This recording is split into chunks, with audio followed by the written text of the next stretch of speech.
Vamos à casa do Senhor. Então, a alegria de Davi não é só quando ele iniciou o culto, quando ele iniciou o momento da adoração. Só de ouvir alguém dizer, hoje tem culto, o coração dele já se encheu de alegria, porque ele entendeu que ele ia ter um encontro com a graça e com o poder de Deus. Quantos creem que Deus está na casa nessa noite? Glória a Deus. E eu quero meditar com você nesse texto. O texto do Evangelho de João, no capítulo 10, é um texto muito interessante. É um texto que é particular do Evangelho, segundo escreveu João, e o título é Jesus, o Bom Pastor. Talvez para a gente ter uma compreensão mais clara desse texto, sem dúvida, na verdade, é necessário não analisar o capítulo 10, não analisar apenas o enredo, a continuidade do texto, versículo 1 em diante, mas a gente precisa avaliar todo o contexto da história. Jesus não fez a citação do bom pastor de forma aleatória. Jesus não estava numa tarde distraído e convocou os discípulos à multidão e disse, olha, eu vou contar para vocês uma história, eu preciso falar de um bom pastor. Ele não fez essa narrativa em vão, ele faz isso dentro de um contexto. Há todo um enredo que envolve a citação do bom pastor. Então, para você entender o que Jesus quer dizer com esse texto do bom pastor, que não é de fato uma parábola, é uma citação, você precisa avaliar pelo menos o capítulo de número 9, porque é o capítulo de número 9 que prepara o pano de fundo para a citação do bom pastor. Então você só vai entender o capítulo 10 de maneira profunda se você analisar o capítulo 9. E o capítulo 9 vai trazer a revelação para nós de um grande milagre que Jesus vai realizar. O milagre da cura de um cego de nascença. Não é alguém que ficou cego ao decorrer da sua vida, da sua juventude ou da sua infância. A Bíblia diz que esse cego nasceu cego, ele era cego de nascença. E é interessante observar que ele era cego de nascença. Por quê? Porque os discípulos vão fazer uma pergunta a respeito desse cego. Eles têm uma dúvida a respeito da enfermidade desse cego de nascença, dessa deficiência dele. A pergunta dos discípulos é estranha. Quando a gente olha o texto à primeira vista, a gente não percebe a estranheza da pergunta dos discípulos. Eles vão fazer a pergunta para Jesus assim, Senhor, diga para nós, Rabi, versículo 2 do capítulo 9, Rabi, quem pecou, este ou os seus pais, para que ele nascesse cego? Não tem lógica a pergunta dos discípulos.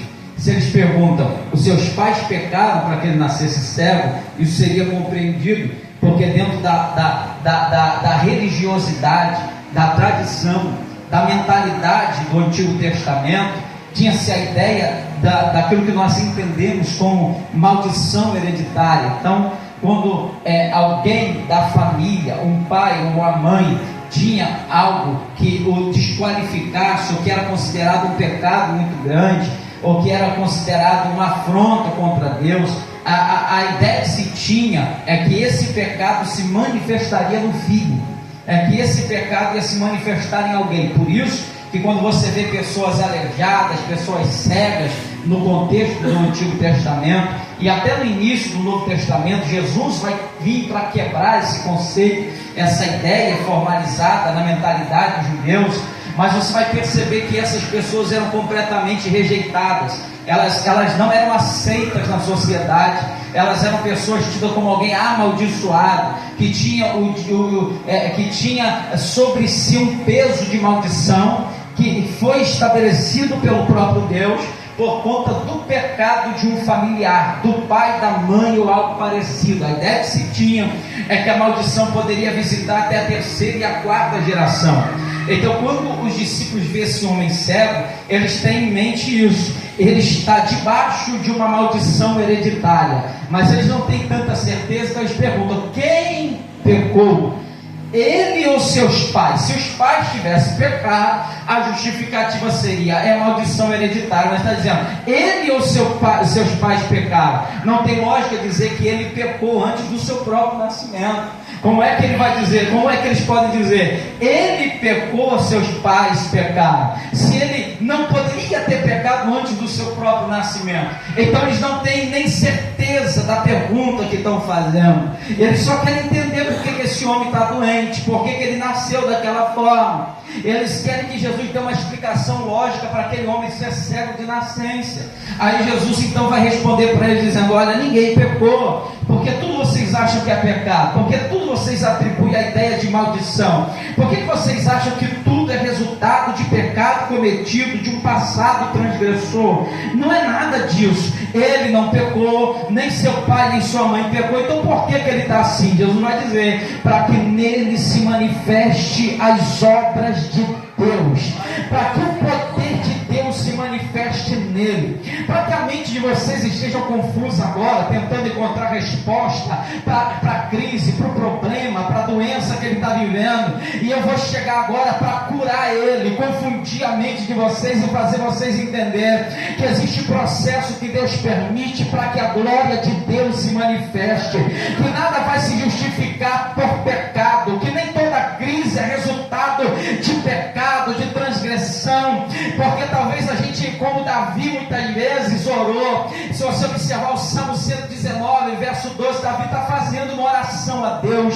A oração de Davi, ele ora dizendo assim: Senhor, expurga de mim os meus pecados, expurga de mim os pecados que eu cometi com atos, expurga de mim os pecados que eu confessei diante do seu altar, e até aqueles que eu não me lembro deles. Ele está dizendo: Senhor, eu não sei porque eu estou vivendo uma crise dessa, um problema tão grande, uma adversidade tão grande, mas se eu pequei e não lembro, expurga, tira, anula, me perdoa até dos pecados que eu não cometi. E tem gente que às vezes ora dessa maneira, porque vive processos tão difíceis na vida, vive crises tão inexplicáveis na vida. Você não esperava o diagnóstico que o médico te deu, você não esperava esse problema familiar que está vivendo, você não esperava que a porta fosse fechar a essa altura da vida, você não esperava viver essa crise que você está vivendo. Aí você olha para o céu e diz: Senhor, por que eu estou vivendo isso? Me perdoa, me mostra onde está meu erro, me mostra onde está minha falha, me mostra por que eu estou atravessando esse processo.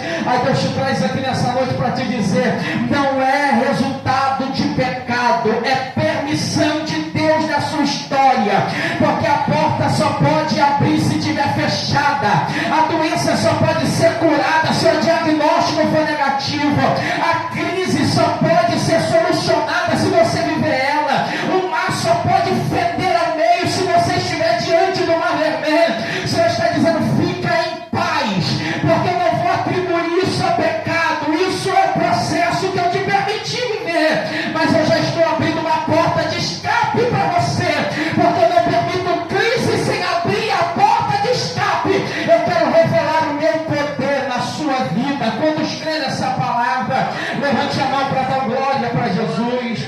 Então Jesus vai dizer: ninguém pecou, não tem justificativa de pecado aqui. Eu só quis que fosse assim, foi meu desejo, dentro da vontade permissiva de Deus. Ele nasceu cego. Aí Jesus, para resolver o problema do homem, a Bíblia diz que Jesus ajoelha no chão, ou se dobra, e a Bíblia diz que ele faz lodo no chão, ele cospe no chão. Talvez o milagre mais estranho da Bíblia é esse aqui. A Bíblia diz que Jesus cospe no chão, faz um lodo no chão, pega o lodo e passa nos olhos do cego, e agora dá uma ordem para o cego, dizendo: vai lá e se lava no tanque de Siloé, e você vai ser curado. É interessante o contorno do milagre que Jesus realiza. Por que que Jesus faz lodo e unge os olhos daquele homem? Algumas mensagens aqui inseridas dentro do milagre que Jesus vai realizar. Primeira questão que Jesus está querendo revelar para esse homem é o seguinte: olha, eu vou tratar com você como barro, como pó, como cinza. É estranho o que eu vou fazer, mas isso aqui é para você entender que o caminho do milagre é um caminho de humildade. Eu estou fazendo barro e estou passando nos seus olhos, porque quem quer milagre tem que entender isso. Você é barro, eu vou tratar como barro em você, eu vou ungir seus olhos com barro. E agora eu te dou uma ordem: vai lá e se lava no tanque. O milagre requer humildade, o milagre requer obediência. Imagina alguém dizer: eu vou ungir seus olhos com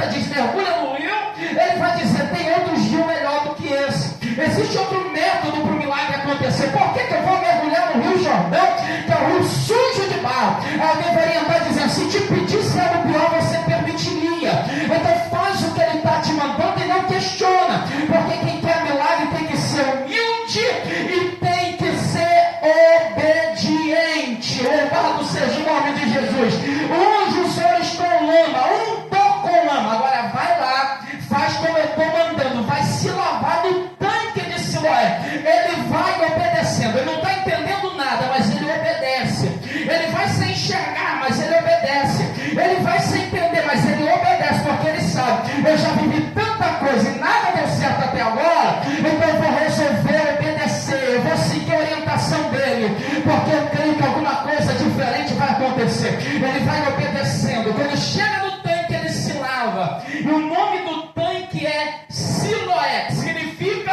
o enviado. Isso aqui é reconhecimento. Eu reconheço que ele é o enviado, eu me submeto ao tratamento dele, eu obedeço o mandamento dele, eu sou humilde para me submeter. Então eu vou passar a ver aquilo que antes eu não via. Eu vou viver um milagre na minha vida, porque eu sou humilde, eu sou obediente e eu reconheço a grandeza daquele que está fazendo o milagre. Quantos entendem essa palavra? Dá glória para Jesus nessa noite. Então o homem é curado porque se submete a um processo.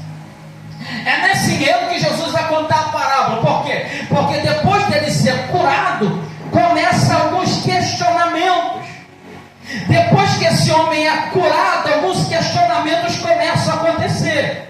Quem conhecia ele, os amigos dele são os primeiros a questionar. Eles encontram o homem pelo caminho e eles vão olhar para ele e dizer, rapaz, esse aí não é aquele que é cego, não é o filho daquela mulher, não é o filho daquele homem. A gente conhece ele. Eu sei que ele nasceu cego, nós conhecemos ele desde a infância.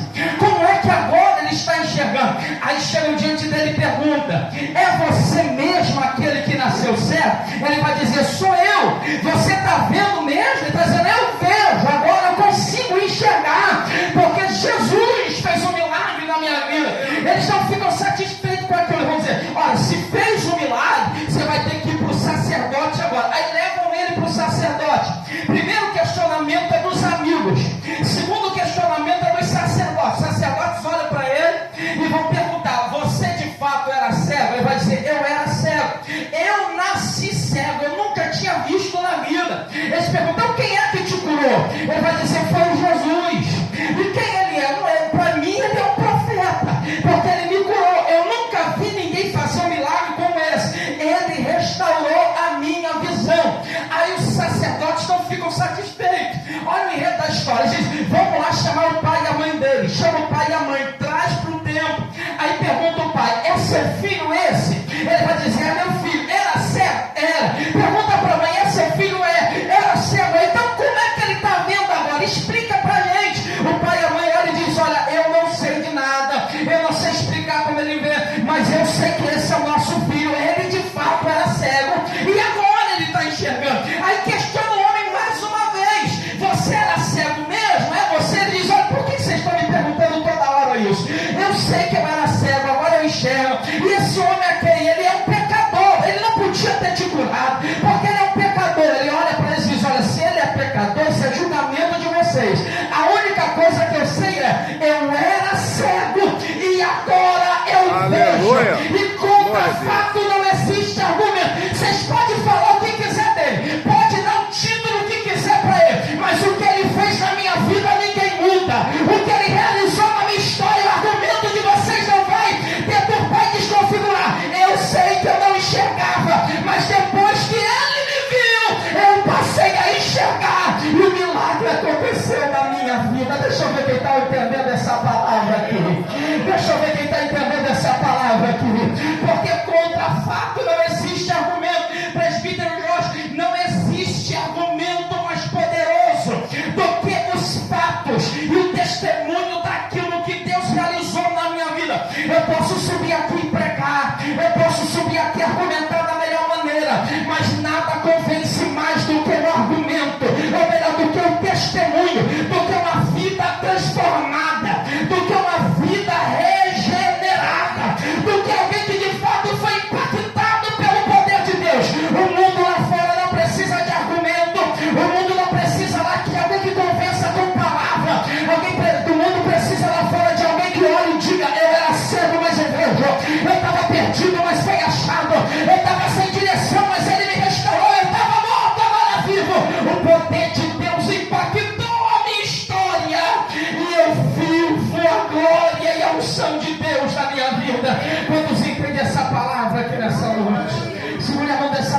uma autoridade do seu lado, em nome de Jesus. Diga para ela: mais forte do que argumento é o seu testemunho. Aleluia, as grandezas do que Deus realizou na sua vida. O que o mundo pensa de Deus é argumento deles. O que as escolas de samba vão titular Jesus aí pouco interessa. O que eu sei, o que ele fez na minha vida. Eu era cego, mas agora eu vejo. Eu era cego, mas agora eu vejo. Eu era cego, mas ele restaurou a minha visão. Quantos creem nessa palavra? Aleluia. Mas eles não creem ou não querem dar crédito para Jesus. Vocês querem ser discípulo dele? Porque vocês estão questionando Deus? Diz: não, seja você discípulo. Nós somos discípulos de Abraão e não de Jesus. Aí começa o enredo da história. Por quê? Porque ele é expulso da sinagoga.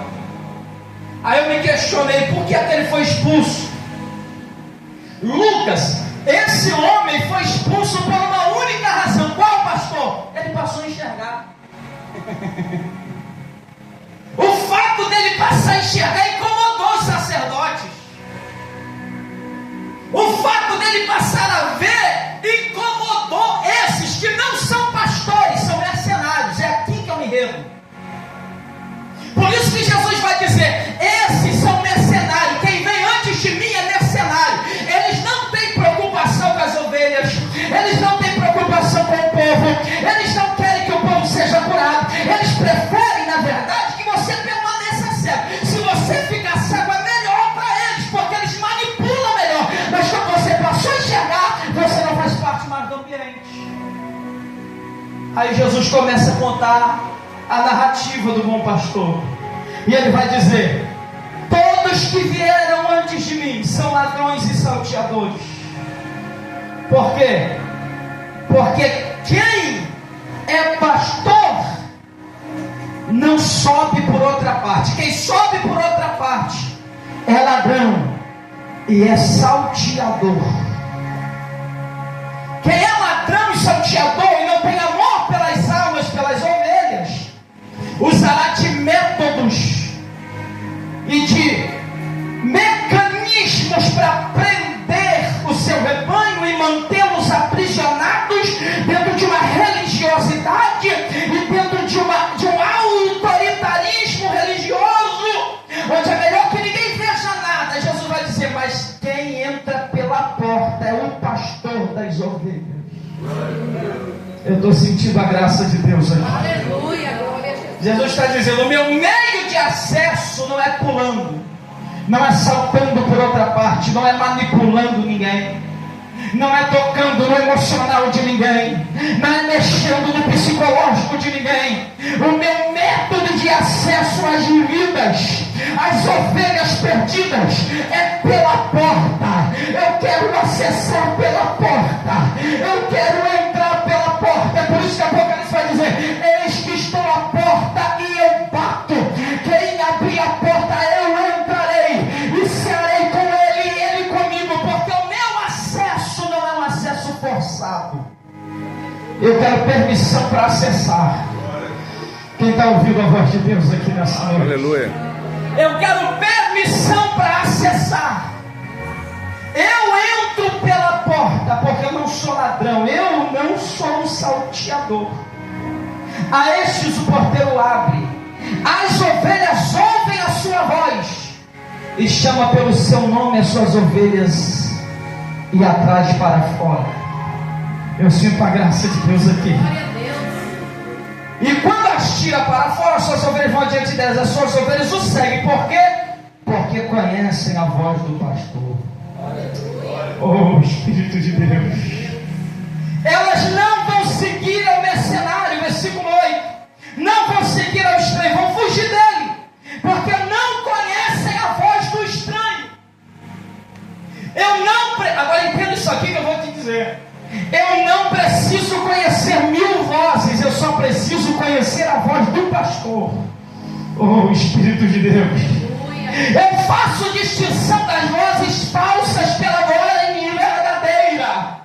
Eu não preciso conhecer 1000 vozes e avaliar as 1000 vozes. Eu só preciso ter uma audição aguçada para entender quando é Deus que está falando, quando é Jesus que está falando, quando é o Espírito que está falando comigo.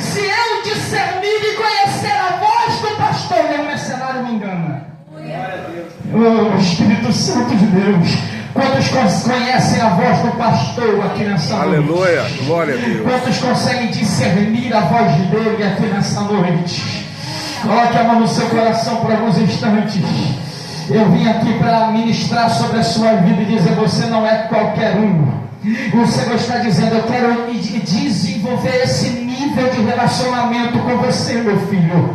Esse nível de relacionamento com você, minha filha. Aonde eu conheço você e você me conhece. O pastor conhece as ovelhas e das ovelhas é conhecido. O pastor tem relação com a ovelha e as ovelhas têm relação com ele. Não é só a ovelha que diz: ele é o meu pastor. É o pastor que olha e diz: essas são as minhas ovelhas. Não é só a ovelha que olha e diz: eu vou seguir porque ele é o meu pastor. É o pastor que diz: vem porque eu te conheço, você é meu, você é minha. Oh, Espírito Santo de Deus.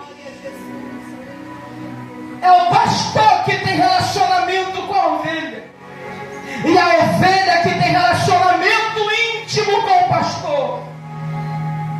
Aí Jesus vai dizer: glória a Deus, que eu não vou ouvir a voz do estranho, porque eu conheço bem a voz daquele que fala comigo. Verso 10: porque o ladrão não vem senão para roubar, matar e destruir, mas eu vim para que você tenha vida, e tenha vida em abundância. Aleluia. Eu sinto a graça de Deus aqui.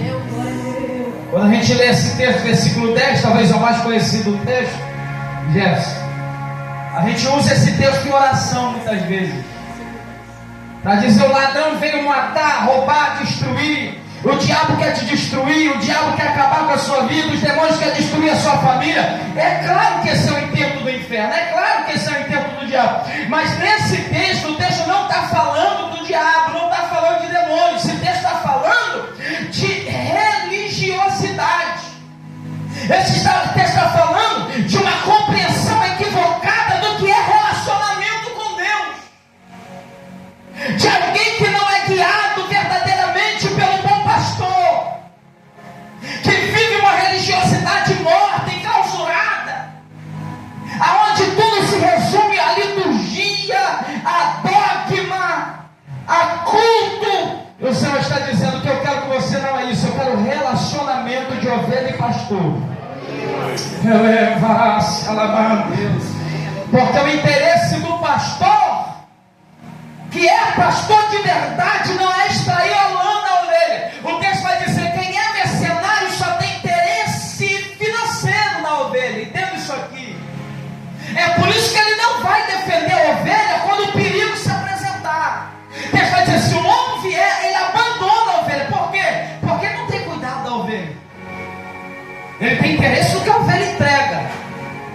Paulo, ou melhor, Pedro vai escrever isso, capítulo 2, versículo 3, 2 Pedro 2:3. Ele vai dizer: olha, cuidado, porque surgirão falsos líderes que farão de vós negócio pela sua própria concupiscência, seu próprio desejo, enriquecimento.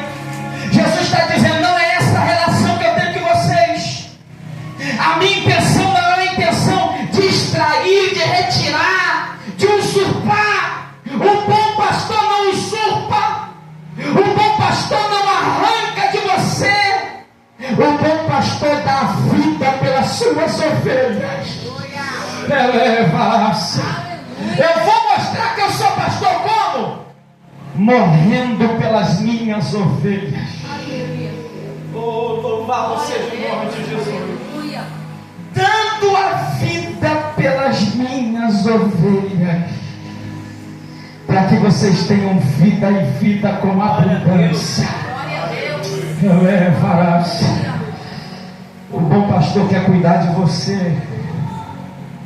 O bom pastor quer tratar suas feridas, suas dores.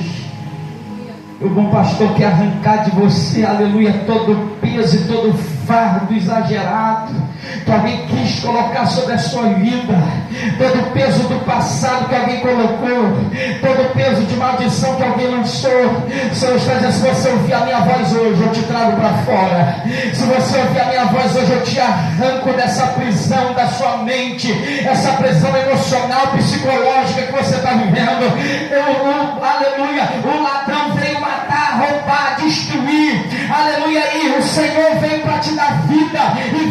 com abundância. Receba o cuidado do bom pastor hoje sobre a sua vida.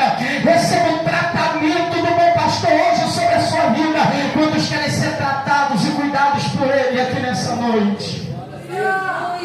A ovelha que se submete ao cuidado de um pastor de verdade, ela está no lugar mais seguro que ela pode. Ela está no lugar mais seguro que ela pode encontrar para a sua própria vida. A Bíblia vai dizer: Ele vai protegê-la, Ele vai cuidá-la, Ele vai alimentá-la. Louvado seja o nome de Jesus. Ele vai trazer para fora para alimentar. Ele vai levar para o aprisco para proteger. Ele vai te acompanhar em todos os processos da sua vida. Ele não vai te desamparar em nenhum momento da sua caminhada, porque você tem dono. Você tem dono. Levante a sua mão direita para o alto em nome de Jesus. Diga: eu tenho um dono. Eu sou ovelha de um aprisco, e eu conheço a voz dele quando ele fala comigo, e ele consegue me entender quando eu converso com ele. Ele sabe me compreender como ninguém. Ele entende o que se passa na minha alma. Um pastor conhece as suas ovelhas. Louvado seja o nome de Jesus. A ovelha é o animal mais dócil que existe. Eu vou encaminhar aqui para o fim para você entender. E mais dependente que existe. Não existe animal mais dependente no que se fala de rebanho do que a ovelha. A ovelha depende do pastor para tudo. Missionária Cláudia, a ovelha não sabe procurar comida sozinha. Ela precisa do pastor para mostrar o lugar.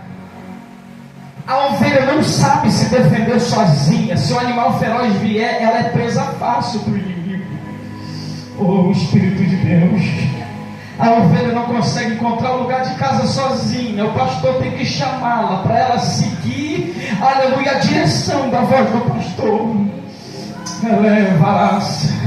É por isso que o pastor, quando vê que uma ovelha se perde, ele deixa 99 no aprisco, guardada, e vai atrás daquela que está sozinha, uma perdida. Por quê? Porque ele entende: se eu não for buscar, ela não sabe voltar sozinha. Ela pode até ter um desejo, mas ela não vai encontrar o caminho. Ela pode ter até vontade, mas ela não vai saber. Ela está à mercê dos perigos, ela está à mercê das dificuldades, ela está à mercê das presas. Ela é presa fácil. Então eu vou atrás dela, porque eu tenho cuidado da minha ovelha. Oh, Espírito de Deus. Aí Deus diz: coloca nos ombros e leva para casa em segurança. O Senhor está dizendo: eu vou cuidar de você.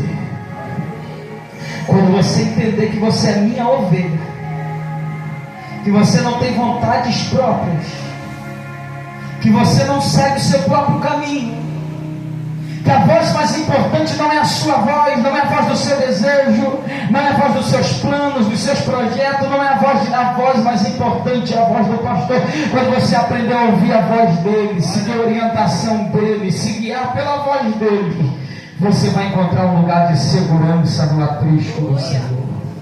Quem está ouvindo a voz de Deus? Aleluia, glória a Deus. Eu quero que você fique de pé comigo nessa noite. O Senhor está dizendo: quando eu quis mostrar o seu amor, o meu amor por você, esse amor se revelou num caminho de morte, de sacrifício. Jesus disse: olha, o bom pastor dá a vida pelas ovelhas. Então entenda, isso aqui é interessante, Gilson. É um pastor que está dizendo: para mostrar o amor de um pastor, eu me faço cordeiro, eu me faço ovelha também, e eu vou como ovelha muda para o matador, e não vou abrir a minha boca. Eu vou entregar a minha vida e depois eu tomo de volta. Mas para isso, aleluia, e o propósito disso é revelar o amor que eu tenho pelo meu rebanho. Aleluia. O profeta vai dizer certa feita assim: olha, eu irei atrás das minhas ovelhas, vou trazer de perto e de longe, eu mesmo cuidarei das minhas ovelhas, eu serei delas o pastor. Aleluia. A referência pastoral que você tem maior se chama Jesus Cristo. Aleluia. Jesus é o sumo e excelentíssimo pastor, do qual todos nós dependemos do cuidado dele. Eu quero que você coloque a mão no seu coração. Senhor está dizendo: eu vou cuidar de você. Eu vou cuidar da sua alma. Eu vou cuidar de tudo. Eu vou cuidar das feridas que te causaram. Eu vou cuidar das cicatrizes, das dores, das mágoas. Eu vou te trazer para o meu aprisco. Eu vou te trazer em segurança. Eu não sei se tem alguém aqui que de algum modo talvez se distanciou, se afastou, foi para distante do aprisco, e por isso você está sofrendo, está chorando. Você parou de ouvir a voz dele e começou a acumular fracassos e perdas. Você quis seguir a sua própria voz, seu próprio curso. Você se afastou do cuidado do pastor. Ele está dizendo: ouça a minha voz nessa noite. Ouça a minha voz nessa noite, porque eu estou falando com você. O seu lugar no meu aprisco, o seu lugar debaixo dos meus cuidados e da minha proteção. Eu quero orar pela sua vida agora. Senhor Deus, eu oro, Senhor, pelo teu povo, pela sua igreja nesse momento. Cada um de nós somos ovelhas do seu rebanho. Cada um de nós, Senhor, pertencemos, Senhor, ao teu aprisco. A tua palavra diz que quando o Senhor chama, quando o Senhor fala, as ovelhas ouvem a sua voz. O Senhor tira para fora, nos tira para fora hoje, nos arranca para fora de toda a prisão da mente, de toda a prisão da alma. O Senhor está tirando você para fora das prisões emocionais, dos traumas, dos fracassos, das perdas. Ouça a voz do Senhor e saia para fora e receba o cuidado de Deus nessa noite, em nome de Jesus. Eu te abençoo na autoridade do nome do Senhor. Receba o cuidado do bom pastor. O ladrão veio matar, roubar e destruir, mas hoje ele te dá vida, e vida com abundância, em nome do Senhor Jesus. Seja abençoado, que a sua casa seja abençoada, seja nessa noite ministrada a bênção do Senhor em todas as áreas da sua vida, emocional, na saúde, na família, nos negócios, no trabalho, sentimental. O Senhor te abençoa